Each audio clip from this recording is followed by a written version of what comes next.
Copyright act అర్థం ఏంటి అంటే content creators who are originators or makers, they have the right. Yeah, they have the first right.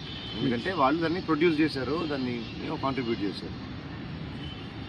అది యూట్యూబ్లో లేదు కదా. ఏది పడితే అది మాట్లాడేయచ్చు, ఏది పడితే తమ్నైల్ వేసేయచ్చు, పర్సనల్ లైఫ్ టార్గెట్ చేసేయచ్చు, అసలు ఇదే నిజం అని చెప్పేసి నమ్మించేయచ్చు, ఏదైనా చేసేయచ్చు. దాని మీద ఫస్ట్ సార్ మనం దుర్గం చెరువు గురించి మీరు చెప్పండి, దాని తర్వాత నెక్స్ట్ మీ పర్సనల్ లైఫ్ గురించి మాట్లాడే వాళ్ళు ఎవరు వాళ్ళ మీద కూడా చేద్దాం. నాకు పర్సనల్గా నా ప్రాబ్లం కాదు, నాతో మాట్లాడుతున్నారని కాదు. వాళ్ళకి ఎవరు రైట్ ఇచ్చారు? ఎవరి లైఫ్లో పడితే ఆ లైఫ్ మీదకి వెళ్ళిపోతారా? అసలు ఎవరు ఇచ్చారు థర్డ్ పర్సన్ లైఫ్లోకి వెళ్ళడానికి? సెలబ్రిటీ అంటే ఇప్పుడు పబ్లిక్ డొమైన్లో ఉందంటే నువ్వు వెళ్ళిపోతావా? ఎందుకు? నీకేంటి అసలు అవసరం?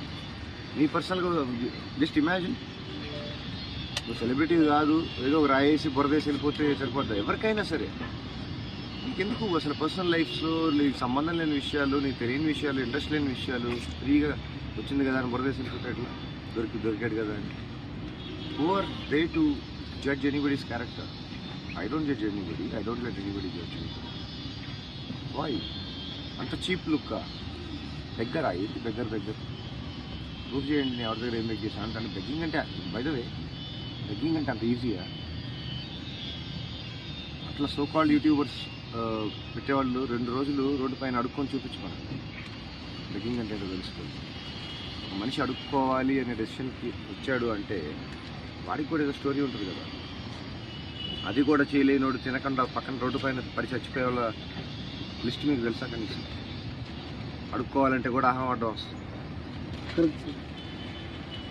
అడుక్కోవటం అంటే అంత చీప్ కాదు. అడుక్కునే వాళ్ళు అంటే వాళ్ళు బాగా బతికిన వాళ్ళేమో. నీకు బట్టలు కొన్ని రోజులు స్నానం చేయకపోతే మర్చిపోతాయేమో, గ్రూమింగ్ చేయకపోతే జుట్టు గడ్డం కొంచెం షేపులు మారుతాయేమో, కలర్లు మారుతాయేమో, టెక్స్చర్లు మారుతాయేమో, ఏమో బాగా బతికిన ఆశాని ఏదో ఊరిలో ఏదో విషయంలో హర్ట్ అయ్యి రోడ్డు పైన తిరుగుతున్నాడేమో. నీకు ఎలా తెలుసు?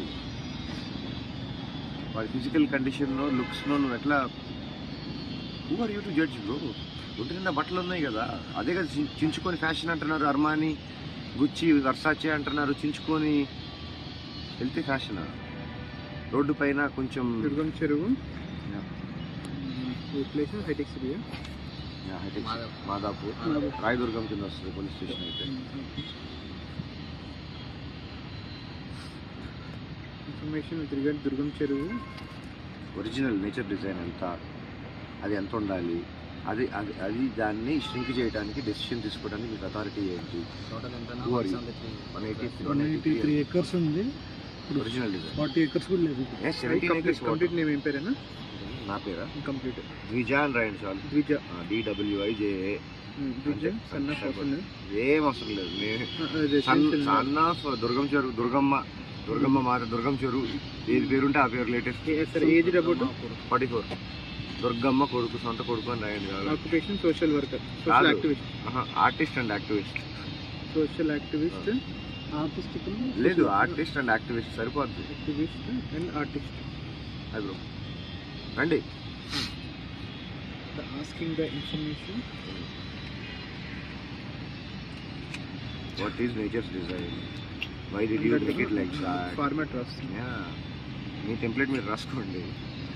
అసలు దీనిలో డ్రైనేజీ కలపడానికి ఎవరు డెసిషన్ తీసుకున్నారు, ఎందుకు తీసుకున్నారు, మళ్ళీ క్లీనింగ్ అంటారు, మళ్ళీ దానికి ఖర్చు పెడతారు, మళ్ళీ డెకరేషన్ అంటారు, CSR అంటారు, వాక్వే అంటారు. వేస్ట్ వాటర్ వచ్చి వేస్టేజ్ వచ్చి అందులో కలుస్తుంది. అరే మీరు వెళ్ళి మీ కళ్ళతో చూడండి. ల్యాండ్ చెప్తుంది మీరు మీ ఫార్మాట్, మీ టెంప్లెట్ మీరు రాసుకోండి. ల్యాండ్ allotted to the దుర్గం చెరువు. రండి బ్రో, మీరు యూట్యూబేనా? దుర్గం చెరువు మాదాపూర్. మీరు యూట్యూబ్ పెట్టుకోండి, ఏదో ఒకటి పిచ్చి క్వశ్చన్ అడిగేసండి, జనాలు టార్చర్ చేయండి, ఇరిటేట్ చేయండి. 4 లైక్లు 4 కమెంట్లు వచ్చేస్తాయి, పైసలు వచ్చేస్తాయి. అవసరం లేదు. For what purpose?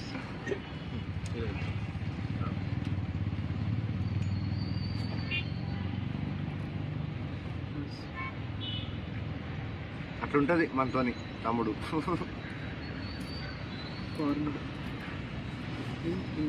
మీరు చెప్పే డైలాగ్, క్యాచ్ డైలాగ్ ఏదైనా సినిమాలో కాపీ చేసుకుంటే దాన్ని